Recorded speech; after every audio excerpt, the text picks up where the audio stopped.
नमस्कार विद्यार्थी मित्रांनो, एमपीएससी क्लर्क बहुप्रतीक्षित असा निकाल स्किल टेस्टचा निकाल काल लागलेला आहे। काल 7:30-8च्या दरम्यान हा निकाल लागलेला आहे, ज्यामध्ये स्किल टेस्टसाठी पात्र असणारे जवळपास 15,000 प्लस विद्यार्थी होते। या सगळ्या विद्यार्थ्यांची स्किल टेस्ट घेण्यात आली होती। स्किल टेस्ट बद्दल सुद्धा मागे आपण बघितलं होतं की बऱ्याचशा गोष्टींमध्ये मुलांनी आवाज उठवला होता। सुरुवातीला स्किल टेस्टला प्रॉब्लेम आले होते, काही केसेस अजून कोर्टामध्ये चालू आहेत, तरी पण हा निकाल लागलेला आहे। आता हा जो निकाल लागला याबद्दल थोडक्यात विश्लेषण या व्हिडिओच्या माध्यमातून मी करतो। यामध्ये आपण बघणार आहोत की हा क्लर्कचा निकाल लागलाय, कोण पात्र आणि कोण अपात्र या संदर्भात त्यांनी पीडीएफ दिलेले आहेत। त्यामध्ये लिस्टिंग पण त्यांनी केलेलं आहे, कोण विद्यार्थी पात्र झालाय कोण अपात्र झालाय। तुम्हाला माहिती असेल की ही जी स्किल टेस्ट होती ही फक्त अर्हताकारी म्हणजे क्वालिफाईंग लेवलचीच होती, जे फक्त क्वालिफाय व्हायचं होतं, याचे मार्क फायनलमध्ये पकडत नाही।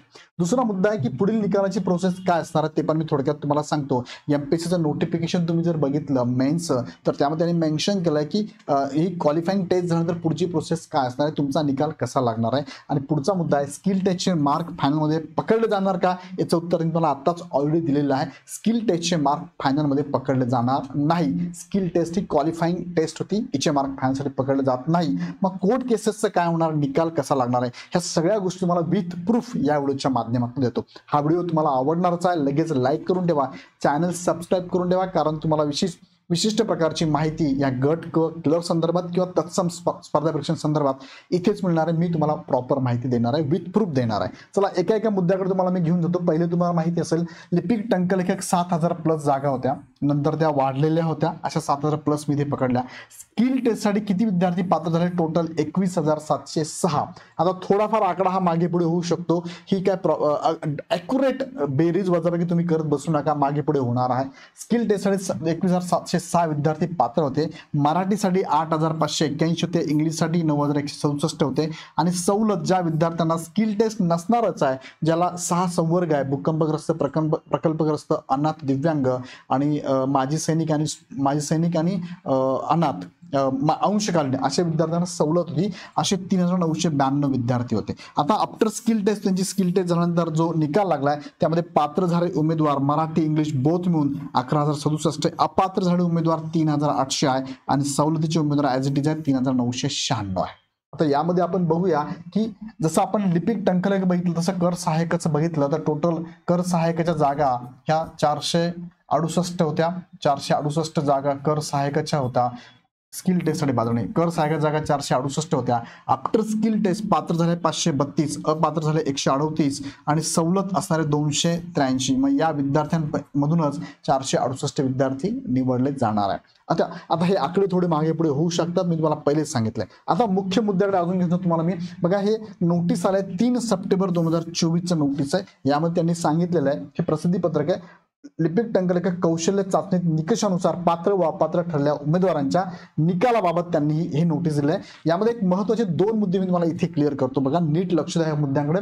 पहिला मुद्दा आहे स्किल टेस्ट मधून सूट असणाऱ्या उमेदवारांचे काय होणार आणि कोर्ट केसचं काय होणार, त्याबद्दल त्यांनीच लिखित स्वरूपामध्ये हे नोटीस दिली। बघा ह्या नोटीसमध्ये सांगितले। दुसरा मुद्दा हा महत्त्वाचा आहे, यामध्ये बघा गट क महाराष्ट्र गट क सेवेमध्ये लिपिक टंकलेखक 2023 व कर सहाय्यक 2023 या संवर्गाच्या मुख्य परीक्षेमधून टंकलेखन कौशल्य चाचणीकरिता पात्र ठरलेल्या उमेदवारांपैकी ज्या उमेदवारांना टंकलेखन कौशल्य चाचणीतून सूट देण्यात आलेली होती, बघा त्या विद्यार्थ्यांनी टंकलेखन चाचणी दिलीच नाही, काहींनी दिली पण असेल नो डाऊट, पण त्यांना सूट असणारच आहे। ज्यांना सूट देण्यात आली होती अशा उमेदवारांचा मुख्य परीक्षेतील गुणवत्तेनुसार अंतिम शिफारशीकरता विचार करण्यात येईल। म्हणजे तुमचं बघा जे विद्यार्थी तुम्हाला मी आता सांगितले किती विद्यार्थी असे ज्यांना सवलत आहे, 3,992 विद्यार्थी आहेत। त्यांच्या ज्या जागा असतील प्रकल्पग्रस्त भूकंपग्रस्ताच्या ह्या जागांवरती त्यांचं सिलेक्शन कसं होणार आहे, तर त्यांच्या मुख्य परीक्षेच्या मार्कांवरती डायरेक्ट सिलेक्शन होणार आहे।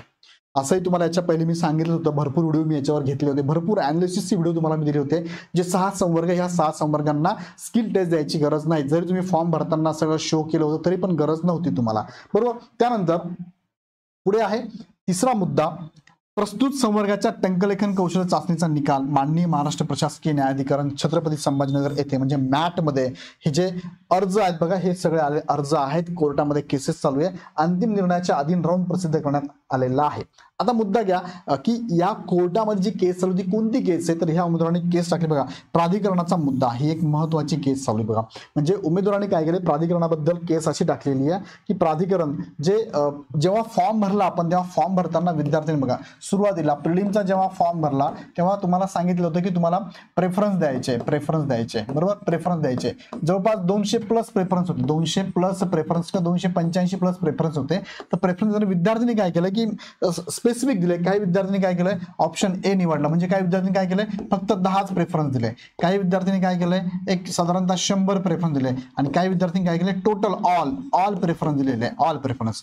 मग आता जे विद्यार्थी कोर्टात दिले त्यांचं म्हणणं आहे की आम्ही 10च प्रेफरन्स दिले होते, तर आम्हाला तुम्ही आता परत एकदा, म्हणजे इथे स्किल टेस्ट झाल्यानंतर जे उमेदवार आता निवड झाली आहे, म्हणजे जे स्किल टेस्ट मध्ये पात्र झाले उमेदवार आहेत किंवा मुख्य परीक्षेमधून स्किल टेस्टला गेले जे उमेदवार आहेत, आता अर्थात ही केस चालू आहे म्हणजे मुख्य परीक्षेमधून स्किल टेस्टला गेले उमेदवार पण होऊ शकतात किंवा फक्त स्किल टेस्टचे उमेदवार पण होऊ शकतात. त्यांचं म्हणणं असं आहे की आम्ही 10च निवडलंय. मग या 10 पैकी आम्ही फॉर एक्झाम्पल मला जर जास्त मार्क आहे, फॉर एक्झाम्पल 400 पैकी मला मेन्सला मार्क पडले फॉर एक्झाम्पल 285 आणि 285, मग 285चा उमेदवाराचं म्हणणं आहे की मी 4च काय दिले, प्रेफरन्स दिलेले आहे. आणि 270 वाला जो विद्यार्थी आहे त्यांनी कदाचित 20-25 किंवा ऑल दिलेले असतील. साहजिक या उमेदवाराचं काय होणार आहे, ह्या उमेदवाराची निवड होणार आहे. आणि याला जास्त मार्क असून सुद्धा ह्या उमेदवाराची निवड होणार नाही. मग यांचं म्हणणं असं आहे की आम्हाला तुम्ही काय करा, आता परत एकदा आम्हाला त्यावेळेस आमच्याकडे झालेली चूक असेल किंवा तुम्ही संधी द्यायलाच पाहिजे. आम्ही 10च दिले होते, आम्हाला ऑल द्यायचे तर ऑल पण देऊ शकतो, आम्हाला परत एकदा प्राधिकरण निवडण्याची संधी द्या. अर्थात त्यांचं म्हणणं आता बरोबर आहे, पण एमपीएससीने लिखित स्वरूपात त्याच वेळेस सांगितलं होतं की तुम्ही प्राधिकरण निवडताना काळजी घ्या, काळजी करा, हे सगळं सांगितलं होतं. सो नो डाऊट कोर्टात जाण्याचा मुद्दा पण तुमचा चांगला आहे, दोन्ही बाजून मी बोलतोय तुम्हाला, अगदी सांगताना सांगतोय. सो विचार करूया आता ह्या केसेस, म्हणजे ही गोष्ट जी आहे ही कोर्टाच्या अधीन आहे, ही केस चालू आहे कोर्टाच्या अधीन आहे. कोर्टाने जसा निकाल दिला त्यानुसार तुमचे निकाल परत बदलू शकतात. पण आता लक्षात घ्या, हा जो निकाल आता पात्र अपात्र हा त्याच्यावरती काय अवलंबून नाहीच आहे. सो हे पात्र झाले उमेदवार आहे, अपात्र झाले उमेदवार आहे, हे ॲज इट इज आहे, याच्यात काही बदल होणार नाही. ह्या केसेसचा त्याचा काही संबंध नाही. फक्त आता पुढची जी प्रोसेस करायची आहे ती करायची प्रोसेस मात्र कोर्टाच्या अधीन राहणार आहे. आता कोर्टात अजून जर टायपिंग संदर्भातली मुलं पण गेली आहेत बघा, काही पहिल्या 3 दिवसात जी अडचण आली मुलं आहेत त्या मुलांनी पण कोर्टात काही मुलं गेलेली आहेत. सो त्या निकालाच्या अधीन सुद्धा हे जी प्रोसेस आहे ही राहू शकते. त्यांचं म्हणणं होतं की आम्हाला आमची टेस्ट परत घ्यावी. सो त्याच्यावर जर कोर्ट केसेस चालू असेल तर त्यावर सुद्धा हा निकाल अवलंबून राहू शकतो. त्या निकालावर मात्र ह्यामध्ये बदल होऊ शकतो. त्या मुलांची जर टेस्ट परत घ्या असं कोर्टाने सांगितलं तर निकालामध्ये परत बदल होण्याचे चान्सेस आहेत. आता पुढे घेऊन जातो मी तुम्हाला, बघा लिस्ट कुठे आणि कशी बघायची, काही विद्यार्थ्यांचे प्रश्न आहेत. लिस्ट कुठे बघायची, तुम्ही एमपीएससीच्या वेबसाईटला गेला तर कॅन्डिडेट इन्फॉर्मेशन क्लिक केलं की तुम्हाला याचं रिझल्ट ह्या मुद्द्यावर बघा, रिझल्टवरती क्लिक केलं तुम्हाला इथे खाली यायचं आहे रिझल्ट ऑफ एक्झामिनेशन रिक्रुटमेंट, याच्यावरती क्लिक करायचं आहे. यावरती क्लिक केलं की तुम्हाला समोर विंडो येते. त्या विंडोमध्ये बघा 30 तारखेला ह्या 4 विंडो तुम्हाला दिसतात बघा. हे ॲडव्हर्टाइज नंबर आहे 111/2023, 111/2023. इथे तुम्हाला क्लर्क टेस्ट जे कॅन्डिडेट आहे काय क्वालिफाईड कॅन्डिडेट क्लर्क मधले, त्यानंतर क्वालिफाईड कॅन्डिडेट टॅक्स असिस्टंट मधले, नंतर list of not qualified candidate आहे ते क्लर्कचे आणि नॉट क्वालिफाईड कॅन्डिडेट आहे टॅक्स असिस्टंटचे. डाउनलोड करा, तुम्हाला बघायला मिळेल बरोबर यामध्ये. आणि यामध्ये ओपन केलं की पीडीएफ तुम्हाला काय कंट्रोल एफ करायचं, फक्त तुमचं नाव चेक करायचं, कंट्रोल एफ टाकलं तुमचं नाव टाकायचं. तिथे 4-5 तुमच्या नावाचे 4-5 व्यक्ती असेल दिसतील तुम्हाला, तुमचं नाव चेक करायचं. पात्रता लिस्टमध्ये बघायचं, अपात्र लिस्टमध्ये पण बघा, दोघी लिस्टमध्ये तुम्ही चेक करा, तुम्हाला सापडेल ते. ओके, आता काही विद्यार्थ्यांनी जे सूट मिळाली पण टेस्ट दिली असेल त्यांचे पण नाव तुम्हाला बघायला मिळते.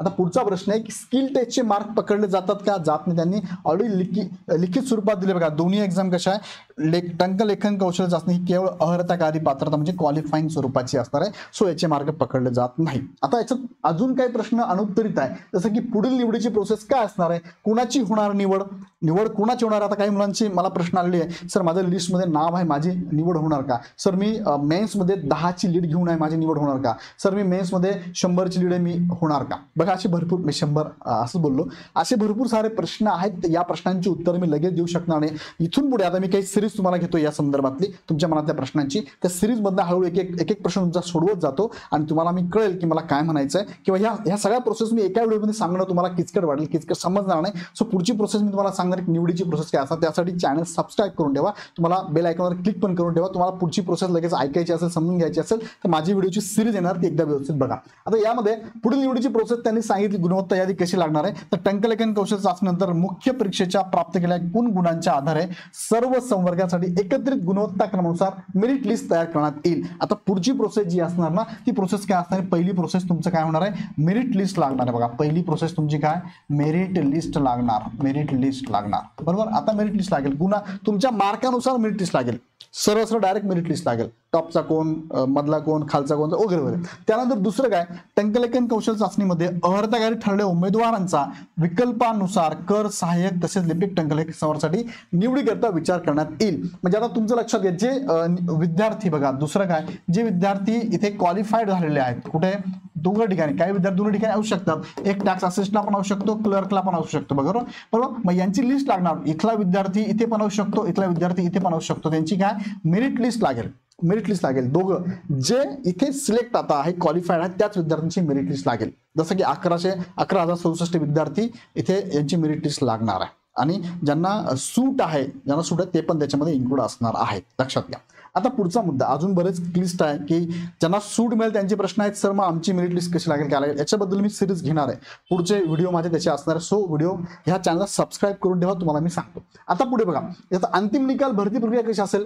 ऑप्टिंग आउट म्हणजे काय असतं बरं, ऑप्टिंग आउट म्हणजे काय, उदाहरणार्थ एक विद्यार्थी, हा ए नावाचा विद्यार्थी आहे, ह्या ए नावाचा विद्यार्थी सिलेक्शन क्लर्क मध्ये झालेला आहे आणि क्लर्क मध्ये त्यांनी प्राधिकरण, फॉर एक्झाम्पल मी एक्झाम्पल घेतो, त्यांनी 20 प्राधिकरण दिले होते, त्याचं सिलेक्शन 20 पैकी 10 ठिकाणी झालेला आहे. ओके, आता 10 ठिकाणी होऊ शकतं असं म्हणूया आपण. पण याला काय करायचं, ऑप्टिंग आउट साठी काय करायचं, याला पहिले तर काय करायचं, प्रेफरन्स द्यायचे.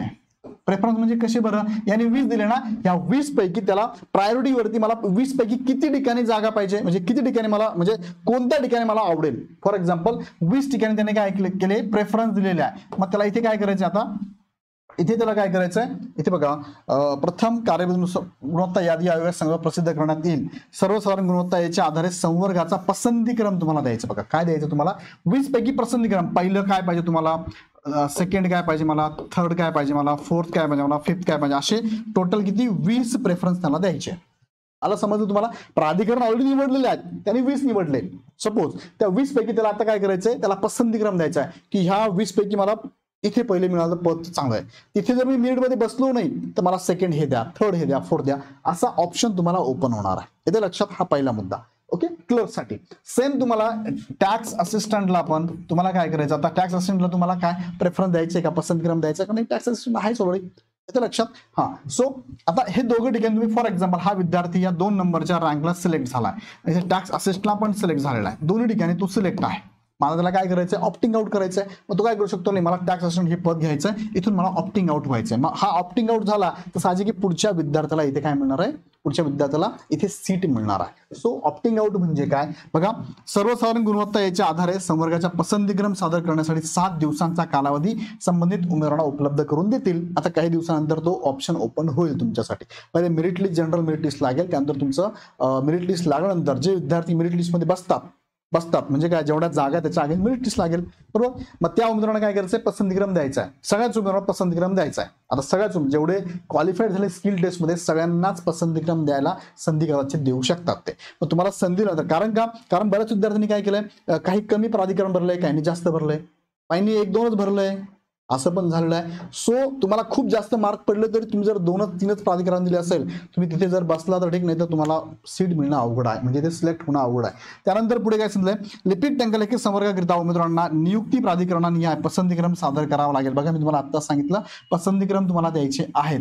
त्यानंतर पूर्व परीक्षेतून मुख्य परीक्षेकरिता अर्धपत्र ठरलेल्या उमेदवारांना केवळ त्यांच्या पूर्व परीक्षेच्या अर्जातील, आता हा मुद्दा महत्वाचा आहे, मी तुम्हाला आत्ताच बोललो, पूर्व परीक्षेच्या अर्जातील संवर्ग नियुक्ती प्राधिकरण याबाबत विकल्प यांचाच पसंतीक्रम सादर करता येईल. सगळे पसंतीक्रम ओपन आहे का नाही.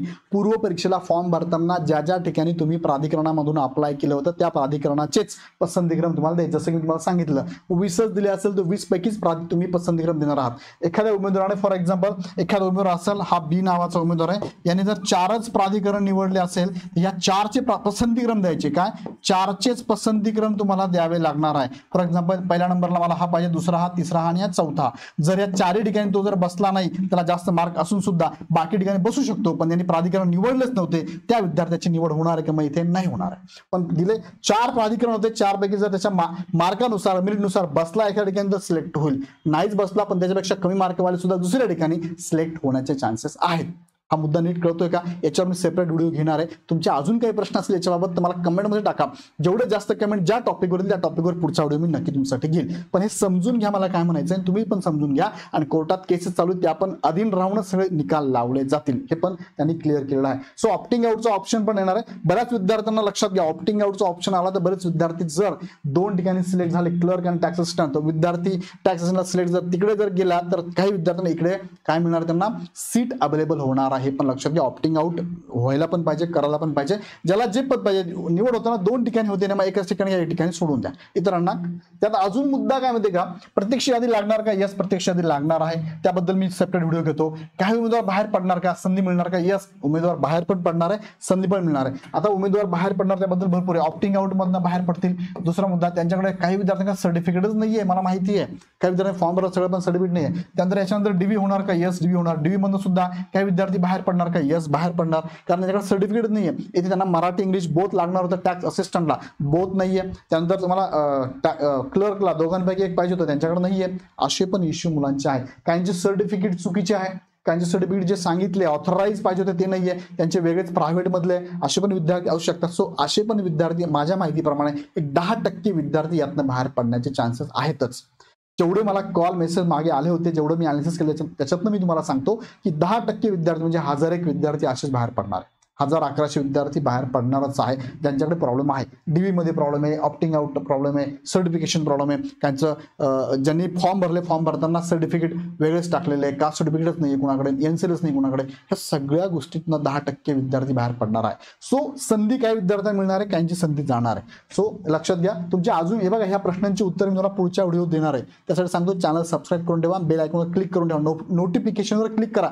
पटापट व्हिडिओ मी तुम्हाला देतोय, एकदा चेक करा. तुमचे प्रश्न मला कमेंटमध्ये नक्की टाका, त्याच्यावर मी तुम्हाला उत्तर देतो. आणि परत जाताना सांगतो इग्नाइट अकॅडमी तुमच्याबरोबर नेहमी असते. काही शंका असेल, तुम्हाला हे जर पीडीएफ नाही मिळाले तर आम्हाला सांगा, आमची टीम तुम्हाला प्रोव्हाइड करेल. हे 4ही पीडीएफ म्हणजे 5 झाले 2 पीडीएफ आहे, अपात्रच्या 2 पीडीएफ, अशा 4 पीडीएफ तुम्हाला पाठवायची व्यवस्था करतो. तुम्हाला नाही समजलं आमच्या टीमला कॉल करा, 88-25-117 ह्या नंबरला कॉल करा, किंवा माझा नंबर तुमच्याकडे आहेच, मला मेसेज टाका व्हॉट्सअपला, सगळी माहिती मी तुम्हाला सांगतो. तुर्तास मी इथेच थांबतो. पुन्हा भेटूया नेक्स्ट व्हिडिओमध्ये.